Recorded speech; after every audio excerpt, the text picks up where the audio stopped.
Assalamualaikum dan selamat malam. Nama saya Muhammad Liswan bin Muhammad Hasan, nomor kad metrik 99791. Hari ini saya akan membentangkan berkenaan dengan cabaran pelajar Unimas dalam melestarikan etika pemakaian di university. Etika berasal daripada perkataan Yunani yaitu ethos yang berarti sikap atau pribadi. Peradaan juga merujuk kepada budi pekerti yang halus, tingkah laku yang baik, dan budi bahasa yang luhur. Seluruh tingkah laku dan perbuatan manusia didasarkan pada etika dan peradaban yang sudah dinormalisasi. Sebagai contoh melibatkan hubungan dengan orang yang lebih tua, berpakaian, dan adab dalam kehidupan sehari-hari. Kajian ini difokuskan kepada pelajar Unimas untuk cabaran dalam melestarikan etika pemakaian di university. Unimas juga menawarkan pelbagai program kepada pelajar dari latar belakang yang berbeza-beza. Kepelbagaian ini juga menciptakan pelbagai variasi dalam etika pemakaian, terutama yang terkait dengan pakaian tradisional dan juga fashion. Unimas juga telah menetapkan standar pemakaian formal, semi-formal, dan bebas untuk menyesuaikan diri dengan kemajuan pendidikan.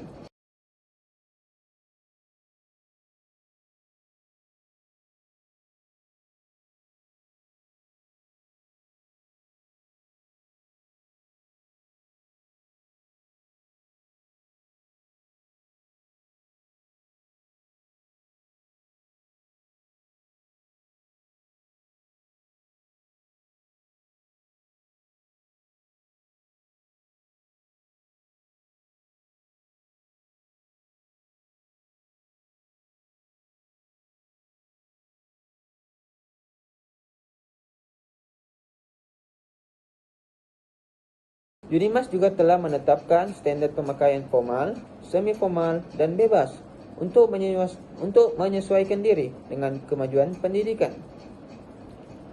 Pentingnya usaha konsisten dan berterusan dalam melestarikan etika dan peradaban, termasuk etika pemakaian. Pakaian juga mencerminkan personaliti seseorang dan pentingnya untuk menunjukkan kesatuan komuniti dalam university. Pemakaian menjadi fokus penting kerana mencerminkan identiti dan adab sopan dalam menuntut ilmu. Kajian ini dilakukan untuk mengidentifikasikan cabaran pelajar Unimas dalam melestarikan etika pemakaian. Sekian dan terima kasih. Assalamualaikum warahmatullahi wabarakatuh dan selamat sejahtera. Nama saya Nusha Zuhani binti Khairul Zaman dengan nombor metrik 100495 ingin membentangkan tentang sorotan kajian yang pertama iaitu pematuhan etika berpakaian pelajar semester 1 Jabatan Teknologi Maklumat dan Komunikasi sesi Jun 2017. Kajian ini mempunyai dua pengkaji iaitu Fauziah binti Basuk dan Nur Zilaili binti Jaafar. Tempat kajian mereka ialah di Politeknik Sultan Mizan Zainal Abidin, Dungun, Terengganu, Darul Iman. Objektif yang dijalankan dalam kajian ialah mengenal pasti pengetahuan pelajar tentang etika berpakaian di PSMZA, mengenal pasti pemahaman pelajar tentang etika berpakaian, dan untuk mengenal pasti penerimaan pelajar tentang etika berpakaian di Politeknik Sultan Mizan Zainal Abidin. Antara kaedah kajian ini dilakukan secara kaedah soal selidik seramai 80 orang dan secara temu bual secara bertutup seramai 10 orang. Hasil daripada kaedah soal selidik iaitu seramai 80 orang, majoriti responden mengetahui tentang jenis-jenis pakaian yang dibenarkan untuk ke kuliah iaitu sebanyak 98.6%. Pada bahagian B pula ialah sebanyak 99% memahami jenis-jenis pakaian yang dibenarkan semasa beriadah di Politeknik. Iaitu pada bahagian C pula sebanyak 93% para pelajar dapat menerima etika berpakaian yang telah dikuatkuasakan oleh pihak yang berwajib, iaitu institusi pengajian tinggi. Dapatan kajian bagi temu bual secara bertutup seramai 10 orang. Yang pertama, sebanyak 36.8% mendapati bahawa tidak boleh memakai skirt pendek di atas paras lutut. Yang kedua, sebanyak 40.9% peraturan berpakaian yang paling sukar untuk dipatuhi ialah baju hendaklah tie-in bagi kaum lelaki. Dan yang ketiga, sebanyak 99.5% responden bersetuju bahawa adalah wajar para pelajar diberikan amaran terlebih dahulu sebelum dikenakan hukuman di atas kesalahan yang mereka lakukan. Yang keempat, mendapati bahawa 90.3% responden bersetuju bahawa hukuman yang dikenakan kepada pelajar haruslah setimpal dan berpatutan dengan kesalahan pelajar tersebut. Yang kelima, sebanyak 98.1% responden bersetuju untuk mengadakan kempen-kempen kesedaran terhadap kepentingan pematuhan etika berpakaian di dalam politeknik untuk sentiasa beringat tentang peraturan-peraturan yang telah ditetapkan untuk para pelajar. Dan yang terakhir sekali, yang keenam, iaitu sebanyak 69.7% responden bersetuju bahawa perlu diadakan pemeriksaan secara berkala ataupun mengejut untuk meningkatkan sasiah dan disiplin para pelajar. Sekian, terima kasih. Di akhir kajian ini dapat disimpulkan bahawa melalui sorotan kajian ini, etika pemakaian amat penting bagi melambangkan identiti seseorang individu, sama ada seorang pelajar, guru dan sebagainya. Ciri-ciri untuk menjadi pelajar yang cemerlang haruslah berdisiplin dari pelbagai aspek seperti sentiasa menjaga kekemasan diri, hadir ke kuliah sebelum pensyarah datang dan mematuhi peraturan yang telah ditetapkan oleh sesebuah universiti itu. Sekian, terima kasih. Bismillahirrahmanirrahim. Assalamualaikum warahmatullahi wabarakatuh. Nama saya Dayang Siti Hajar binti Hafiman, nombor matrik 98675. Jadi sekarang saya akan membentangkan tentang sorotan kajian. Jadi rujukan kajian kami yang kedua bertempat di Universiti Malaysia Pahang. Kajian ini dilakukan untuk melihat sejauh mana kesungguhan ahli pensyarah dan ahli akademik dalam memastikan sasiah pelajar di Institut Pengajian Tinggi berada di tahap yang terbaik. Jadi pekaji telah memilih pelajar-pelajar di Universiti Malaysia Pahang ini dan kajian ini dijalankan pada bulan April dengan 100 orang responden yang menjawab soal selidik. Jadi kekerapan pensyarah menegur pelajarnya sekiranya mereka tidak memakaikan matrik adalah sebanyak 1.5%. Manakala peratusan sekiranya pensyarah memberi penerangan cara berpakaian yang betul ketika menghadiri kelas ataupun menghadiri kuliah adalah sebanyak 3.16%. Selain itu, kekerapan pensyarah mengenakan tindakan jika pelajar mereka tidak mematuhi etika pemakaian yang ditetapkan adalah sebanyak 3.3%, iaitu seramai 3 orang sahaja. Peratusan kekerapan pelajar sekiranya mereka dikenakan tindakan jika hadir lewat ke kelas adalah seramai 5.21%. Seterusnya ialah kekerapan pensyarah menegur sekiranya pelajar berbual ketika sesi pembelajaran berlangsung. Majoriti sebanyak 38.38% pelajar menyatakan pensyarah mereka jarang-jarang menegur mereka bercakap di dalam kelas.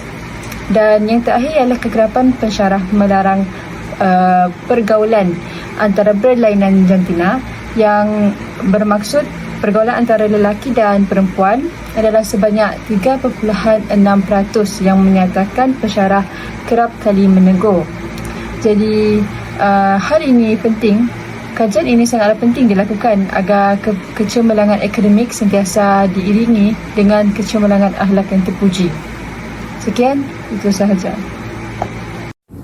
Hai, nama saya Nur Maisar Izzati Muhammad, nama matriks 10675. Pada hari ini, saya akan membentangkan dan memberitahu mengenai dengan metodologi. Metodologi ini merupakan satu kaedah yang digunakan untuk menjalankan kajian ke atas subjek kajian yang tertentu ataupun yang dikaji. Metodologi juga merupakan sistem yang merangkumi kaedah yang berkualiti dan membantu untuk merealisasikan objektif kajian agar dapat dicapai mengikut data yang sah dan disah dan dipercayai. Dalam metodologi ini juga,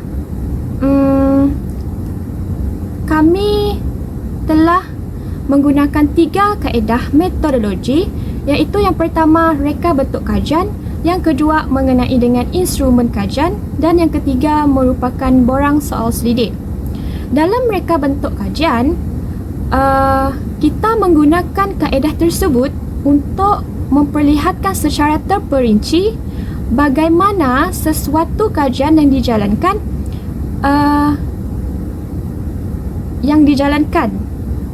Ia juga dapat membantu dalam proses menganalisis, memungut dan mentafsir hasil daripada penyelidikan yang telah dijalankan.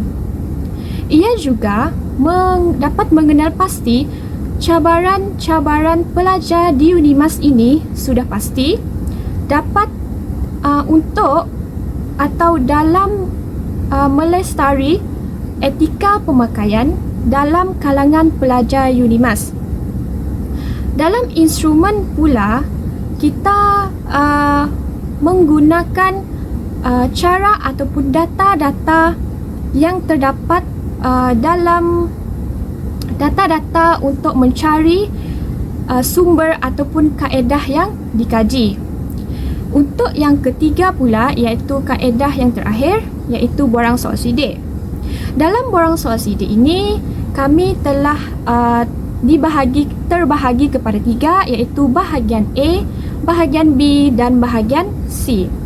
Untuk bahagian A, kita telah menyenaraikan responden ataupun kita mencari responden, berapa responden, ataupun untuk mencari maklumat-maklumat tentang responden. Untuk bahagian B pula, kita mencari sumber-sumber iaitu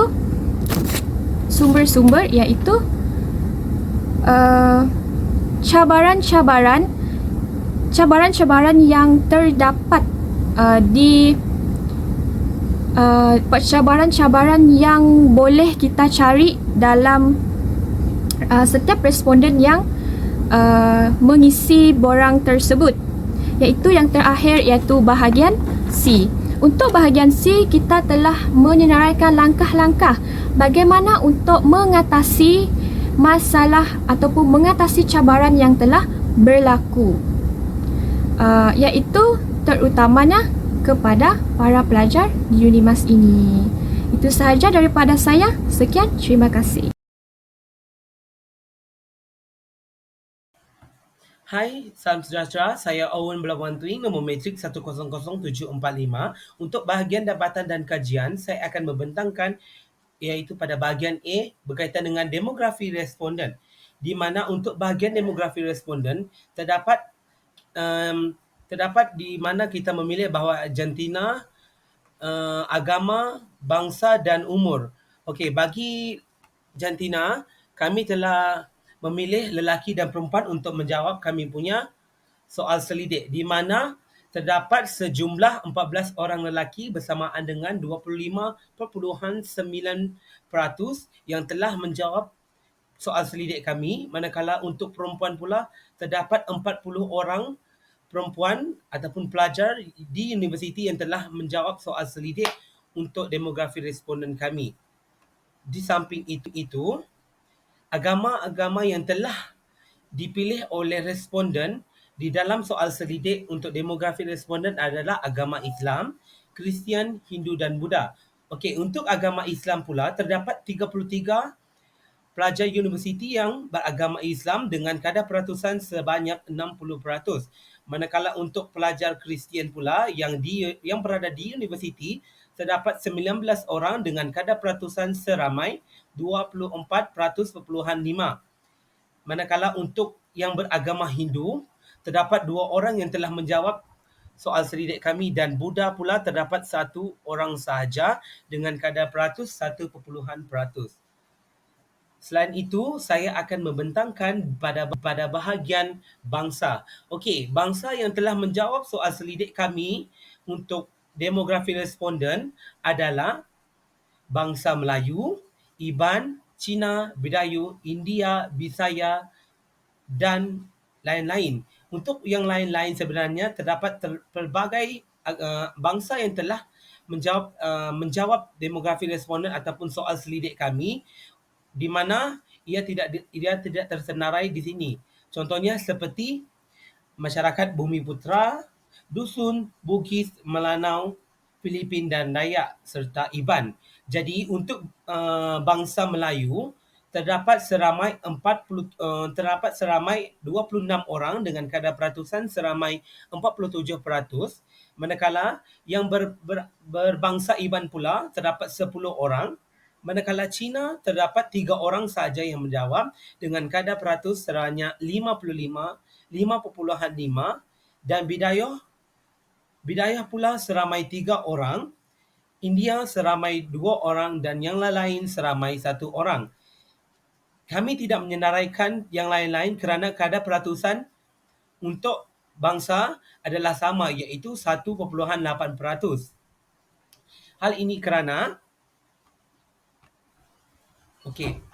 kerana terdapat bangsa yang majoriti telah menjawab soal selidik ini adalah yang tertera dalam slide. Selain itu, saya akan menerangkan lagi di mana pada bahagian umur untuk dapatan dan kajian kami bagi demografi responden adalah daripada umur 19 tahun, 20 tahun, 21 tahun, 23, 24 dan 25 tahun ke atas. Untuk umur 19 tahun, terdapat sebanyak 19 orang yang telah menjawab soal selidik ini. Manakala untuk yang berumur 20 tahun pula, seramai 35 orang. Hal ini kerana majoriti pelajar di universiti merupakan yang berumur 20 tahun yang telah menjawab soal selidik ini. Selain itu, untuk 21 tahun pula, seramai 2 orang dengan kadar peratus 3.6 dan 24 dan 25 seramai 1 orang sahaja dengan kadar peratusan 1.8. Hai, Assalamualaikum. Nama saya adalah Nur Farahin Amti Imran dan nombor metrik saya adalah 100554 dan hari ini saya ingin membentangkan dapatan dan kajian yang saya perolehi. Pada bahagian C ialah langkah pelajar UNIMAS dalam melestarikan etika pemakaian. Yang pertama, pada pendapat anda, adakah pelajar UNIMAS mampu untuk melestarikan etika pemakaian daripada analisis tersebut? Terdapat 54 responden yang mengatakan ya bersamaan 91.5%, manakala 5 responden yang mengatakan tidak bersamaan 8.5%. Yang kedua,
5%.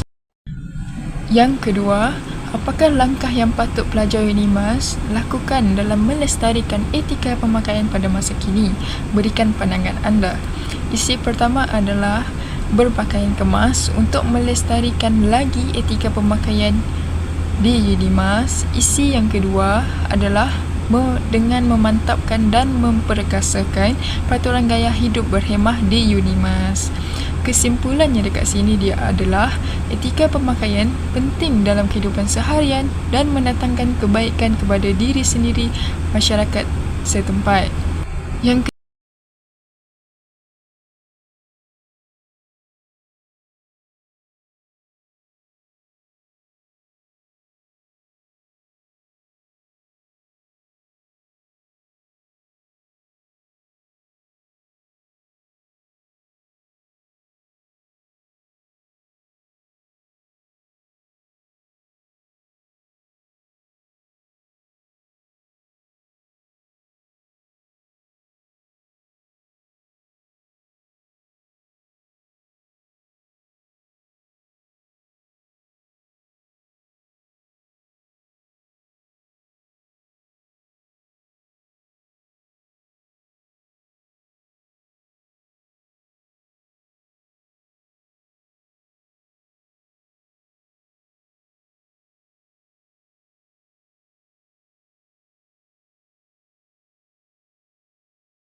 isi pertama adalah perkembangan seorang pelajar, iaitu dia memberi impak yang signifikan terhadap perkembangan peribadi, sosial dan akademik.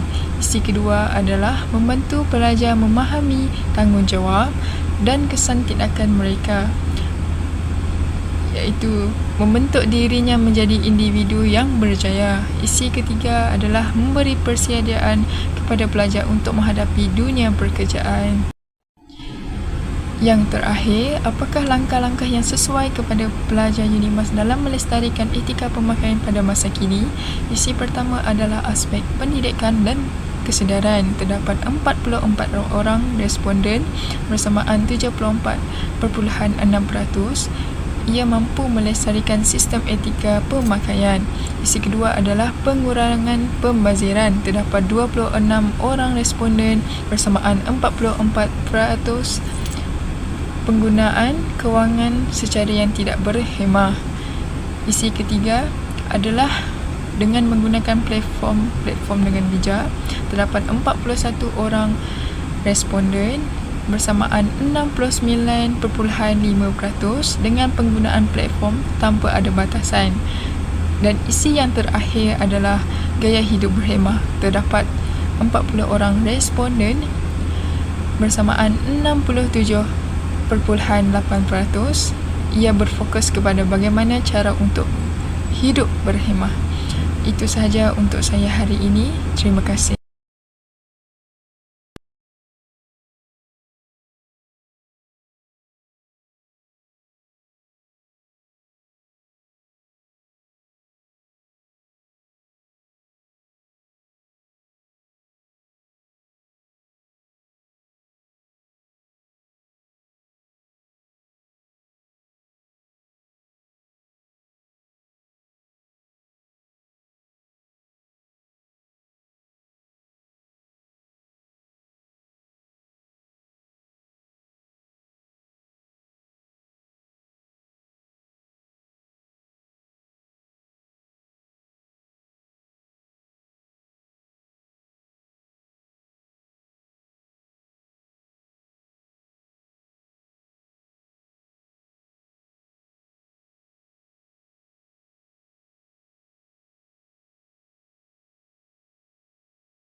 Aspek pendidikan dan kesedaran, terdapat 44 orang responden bersamaan 74.6%.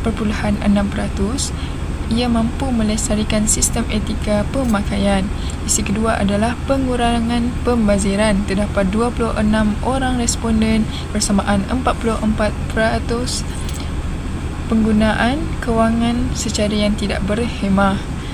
Isi ketiga adalah dengan menggunakan platform dengan bijak, terdapat 41 orang responden bersamaan 69.5% dengan penggunaan platform tanpa ada batasan.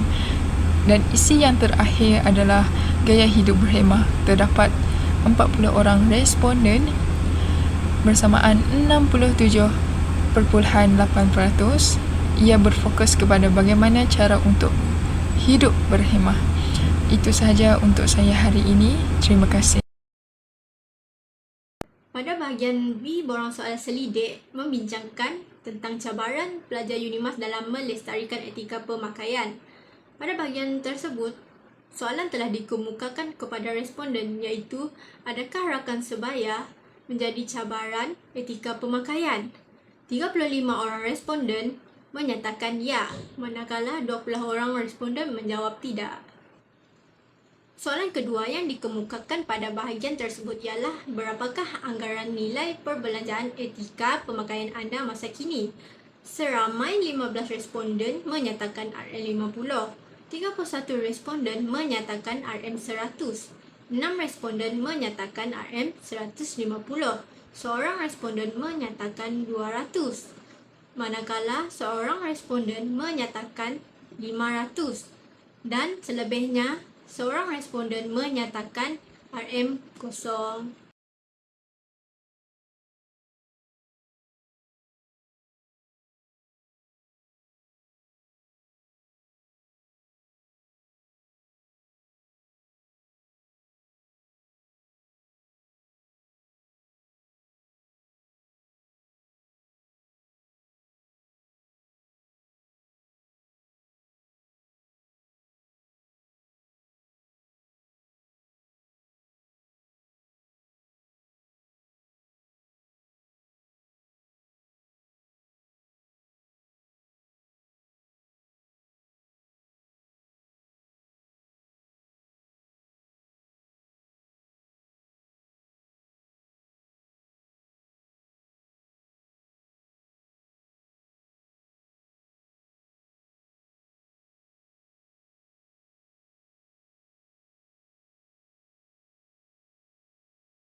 Adalah apakah platform media sosial yang sering menunjukkan trend-trend etika pemakaian?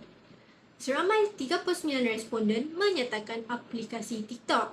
Seorang responden menyatakan Instagram. Seramai 12 responden memilih Facebook.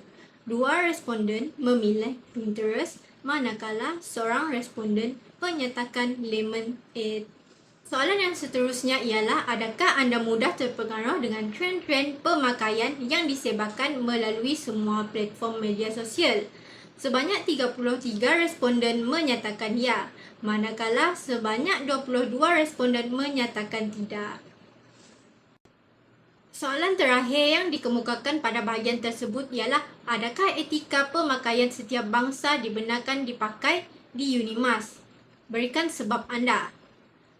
Beberapa responden bersetuju untuk menggunakan pakaian tradisional kerana ia merupakan warisan setiap bangsa. Ia juga membolehkan untuk mengekalkan identiti etnik dan juga peluang memperkenalkan budaya masing-masing. Terdapat juga responden menyatakan cara pemakaian yang unik boleh dianggap simbol keunikan etnik. Seterusnya, Pakaian tersebut boleh menunjukkan adab yang bersopan santun serta mencerminkan imej yang baik. Terdapat juga responden yang menyatakan ia tidak sesuai digunakan untuk kegunaan harian. Pakaian tersebut juga boleh menyentuh sensitiviti pelbagai lapisan masyarakat. Terdapat responden menyatakan ia terlampau mendedahkan dan tidak sesuai untuk ke kuliah. Pakaian tersebut juga boleh menimbulkan ketidakselesaan dan ketidakpuasan. Assalamualaikum warahmatullahi wabarakatuh. Nama saya Hanis Hazikah binti Malikan, nombor matrik 99091. Pada video ini, saya akan menerangkan antara kelebihan menjaga etika pakaian di universiti, di tempat kerja dan di tempat awam. Antara kelebihan apabila kita menjaga etika pemakaian di universiti adalah yang pertama, mendisiplinkan diri. Pentingnya untuk kita mendisiplinkan diri agar kita tidak menganggap suatu keterampilan seorang mahasiswa adalah perkara yang remeh. Pada masa yang sama, cara pemakaian seorang menggambarkan identitinya. Yang kedua, merupakan persediaan awal sebelum masuk ke alam pekerjaan. Apabila kita telah menetapkan dalam diri kita untuk mematuhi peraturan di sesebuah tempat, maka kita akan mudah terikut dan tidak menganggap sesuatu itu dengan sewenang-wenangnya. Dan yang ketiga, kita akan berada dalam keadaan yang selamat dan selesa.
Seterusnya, kelebihan menjaga etika pemakaian di tempat kerja. Yang pertama, menjadi contoh kepada kaki tangan yang lain. Yang kedua, menjaga nama baik syarikat. Kita ambil contoh, sekiranya kita sebagai pekerja menghadiri meeting, maka seharusnya kita berpakaian yang baik dan sopan. Yang ketiga, kepatuhan terhadap peraturan di tempat kerja. Dan yang keempat, penerimaan sosial terhadap kita. Maksudnya di sini, kita ambil contoh, sekiranya kita ingin menghadiri temu duka, maka kita seharusnya memilih pakaian yang baik dari segi fashion dan warna. Kerana dari situlah orang sekeliling akan menilai kita.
Assalamualaikum warahmatullahi wabarakatuh. Nama saya Hanis Hazikah binti Malikan, nombor matrik 99091. Pada video ini, saya akan menerangkan antara kelebihan menjaga etika pakaian di universiti, di tempat kerja dan di tempat awam. Antara kelebihan apabila kita menjaga etika pemakaian di universiti adalah yang pertama, mendisiplinkan diri. Pentingnya untuk kita mendisiplinkan diri agar kita tidak menganggap suatu keterampilan seorang mahasiswa adalah perkara yang remeh. Pada masa yang sama, cara pemakaian seorang menggambarkan identitinya. Yang kedua, merupakan persediaan awal sebelum masuk ke alam pekerjaan. Apabila kita telah menetapkan dalam diri kita untuk mematuhi peraturan di sesebuah tempat, maka kita akan mudah terikut dan tidak menganggap sesuatu itu dengan sewenang-wenangnya. Dan yang ketiga, kita akan berada dalam keadaan yang selamat dan selesa. Seterusnya, kelebihan menjaga etika pemakaian di tempat kerja. Yang pertama, menjadi contoh kepada kaki tangan yang lain. Yang kedua, menjaga nama baik syarikat. Kita ambil contoh, sekiranya kita sebagai pekerja menghadiri meeting, maka seharusnya kita berpakaian yang baik dan sopan. Yang ketiga, kepatuhan terhadap peraturan di tempat kerja. Dan yang keempat, penerimaan sosial terhadap kita.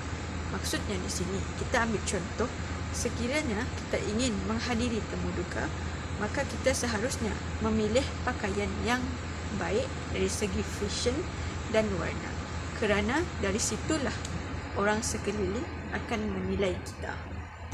Sebelum saya mengakhiri video, saya akan menjelaskan lagi apakah antara kelebihan apabila menjaga etika pemakaian di tempat awam.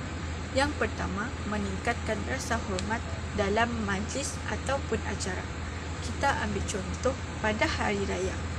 Kebiasaannya, perempuan akan mengenakan baju kurung dan lelaki pula mengenakan baju Melayu. Hal itu boleh dikategorikan sebagai etika pemakaian yang sopan dan sesuai. Dan yang kedua, menunjukkan etika pemakaian yang baik sehingga menjadi contoh kepada orang lain.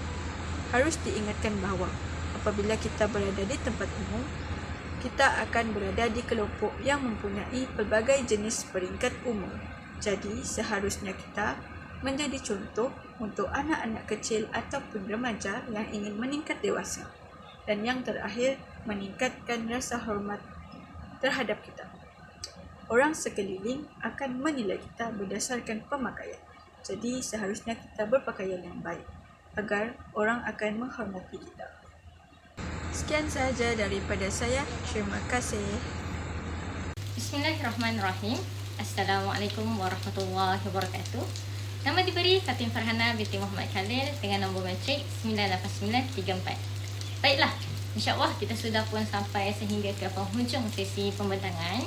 Secara sepintas lalu, berdasarkan tema kelestarian, etika dan peradaban, berdasarkan tajuk yang dipilih oleh kumpulan kami iaitu etika pemakaian di Unimas. Kajian soal selidik telah pun kami jalankan terhadap semua pelajar kursus MPU 3192 iaitu penghayatan etika dan peradaban dan mendapat maklum balas yang positif terhadap isu etika dan pemakaian di Unimas ini. Apa yang dapat saya simpulkan daripada keseluruhan kajian adalah yang pertama, hal etika dan pemakaian ini amatlah penting untuk semua lapisan masyarakat, tidak kira umur, bangsa maupun agama. Kalau kita tengok kitaran kehidupan seseorang dalam semua keadaan, daripada umur yang kecil iaitu bayi, mereka pakai pakaian seperti biasalah, kebiasaan harian. Sehinggalah menginjak umur 5 hingga 17 tahun. Mereka dihantar ke sekolah rendah dan sekolah menengah, lalu perlu patuh pada peraturan untuk memakai pakaian sekolah yang formal setiap hari untuk datang ke sekolah, iaitu uniform sekolah lah.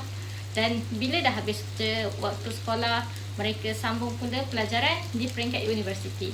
Di universiti, mereka perlu pakai pakaian yang sopan dan menutup aurat bagi yang beragama Islam. Dan selepas sahaja mereka habis pengajian, masuk ke alam pekerjaan, masih juga mereka perlu patuh pada etika pemakaian yang telah ditetapkan oleh organisasi dan masyarakat. Jadi kat sini apa pentingnya dalam setiap orang untuk patuh pada etika tersebut, iaitu etika pemakaian? Semestinya Jadi, di sini apa kepentingannya setiap orang dalam patuh pada etika pemakaian? Tak kisahlah dekat mana pun diorang berada. Semestinya dengan memakai pakaian yang bersesuaian dan kemas pada sesuatu tempat yang sepatutnya, masyarakat akan lebih hormat dengan diri kita kerana melalui pandangan fizikal lah seseorang itu akan dinilai sama ada dari segi kekemasan maupun dari gerak tubuh badan kita. Sebab tu pentingnya dalam menjaga etika pemakaian walaupun kita ni bukanlah seorang yang terkenal. Tetap kita perlu menjaga penampilan luaran untuk dipandang oleh orang sekeliling. Okey, yang kedua, mengapa di sekolah contohnya kita tidak dibenarkan memakai pakaian mengikut adat masing-masing? Contohnya, memakai cheongsam bagi mereka yang beragama Cina, memakai sari untuk mereka yang berbangsa Tamil dan sebagainya. Salah satunya, perkara ini adalah untuk menghormati adat budaya bagi setiap kaum dan bangsa. Isu perkauman dan bangsa ini juga adalah satu perkara yang penting untuk kita jaga dan pelihara. Jadi, sebab itulah pihak KPM iaitu Kementerian Pendidikan Malaysia telah menetapkan keseragaman uniform dengan memakai baju kurung bagi yang beragama Islam dan pinafore bagi yang bukan beragama Islam iaitu non-Muslim lah. Dan akhir sekali, mengapa kita perlu mementingkan etika pemakaian ni? Terutamanya dekat sini saya nak tekankan adalah untuk menjaga nama baik diri sendiri, keluarga dan juga tempat kita bekerja. Jadi akhir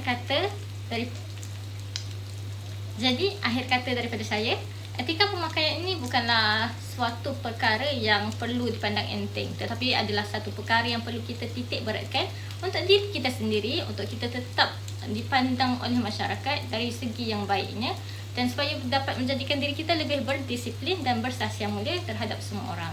Jadi insya-Allah sekian itu sahaja daripada kumpulan kami. Assalamualaikum warahmatullahi wabarakatuh.